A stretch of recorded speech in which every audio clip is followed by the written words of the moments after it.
Aí, sabendo o nome, né, eu posso classificar. Como? Eu tenho dois tipos de óxidos, basicamente. Eu tenho óxidos que eu chamo de óxido molecular, né? Aqui saiu um pouquinho. É quando esse elemento, qual elemento? O elemento que tá aqui, ó. Tá? Esse elemento é ametal. Então, eu chamo de óxido molecular. Ou óxido ácido. Ou anidrido, tá? Que é um ácido desidratado, ou seja, seria um ácido que perdeu uma água e virou um óxido. Então, vamos lá. Quando o óxido é chamado de óxido molecular, quer dizer que ligado ao oxigênio, por exemplo aqui, ó, eu tenho o nitrogênio, né? Ou seja, eu tenho um ametal, tá? Ligado ao oxigênio, eu tenho um ametal, o óxido é molecular. Por que ele é chamado também de óxido ácido? Porque quando ele reage com uma base, ele se comporta como ácido. Ou quando ele reage com água, ele forma um ácido. Por isso que é chamado de óxido ácido, tá? Então, sempre quando estiver ligado ao oxigênio é um ametal, eu vou lembrar que esse cara é um óxido molecular. Lembra que o oxigênio já é ametal. Se ele estiver ligado a outro ametal, essa ligação aqui não é uma ligação covalente, né? Covalente eu posso formar sólidos moleculares, por isso esse nome, tá? E se é um ametal, esse elemento, ele vai formar um ácido quando reage com água. Ou quando reage com base, ele se comporta como um ácido. O óxido ácido se comporta só como ácido, tá? Exemplo, olha aqui, ó.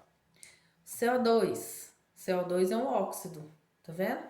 Óxido de carbono ou, como chama? Gás carbônico, né? Que é o nome usual dele, mas o nome mesmo é dióxido de carbono. Tá esquecido de dióxido de carbono. Tem que ler, né? Quantos oxigênios tem, tá?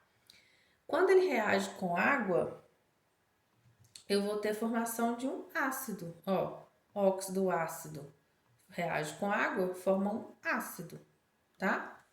Então, é como se eu colocasse essa água dentro do meu óxido, né? Eu só somo todo mundo, tá vendo? H2, H2, C, C.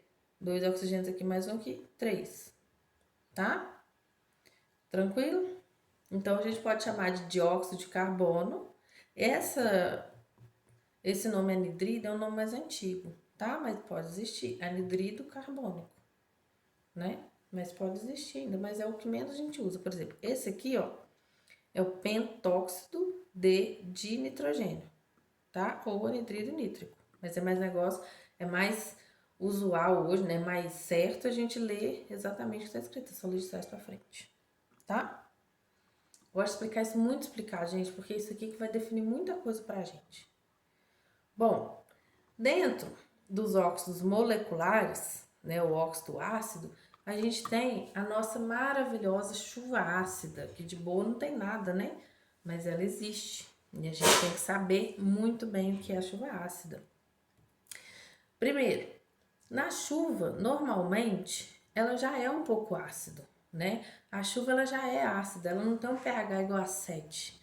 O pH dela é em torno de 6,5, quase 7, tá? Por quê? Porque a gente tem no ambiente, no nosso ar atmosférico, a presença de CO2, não é isso? O CO2 já está presente e a gente tem a umidade do ar. A umidade do ar, gente, nada mais é que a água em vapor, tá? Então, o que acontece? Quando a gente tem CO2 reagindo com água, a gente forma o que a gente viu agora também, que é o H2CO3. Né? A gente viu que é o ácido carbônico. E pelo que a gente também já viu, é um ácido fraco. Por quê? 3 oxigênios menos 2 hidrogênios dá igual a 1, não é? E se é menor que 2, o ácido é fraco. Lembra dessa conta? Se não lembra, volta lá. Então, o que acontece? Normalmente eu já tenho essa reação. Então, apesar de ser um ácido fraco, ele diminui um pouco o meu pH. Então, minha chuva normal já é ácida. Então, olha um problema que a chuva ácida traz junto com o aquecimento global. né? O que é o aquecimento global? Não é o aumento do CO2 na atmosfera, porque o CO2 já tem na atmosfera, é o aumento dele. Então, se eu aumento isso, eu vou formar mais esse ácido, que apesar de ser um ácido fraco, se eu tiver maior quantidade dele, ele pode diminuir um pouco mais o meu pH da chuva, tá? E isso não é bom. Nós vamos falar mais sobre isso. Então, CO2 também contribui já, mas ele já é normal, né? O CO2 sem ser em quantidades maiores. O maior problema que a gente tem em chuva ácida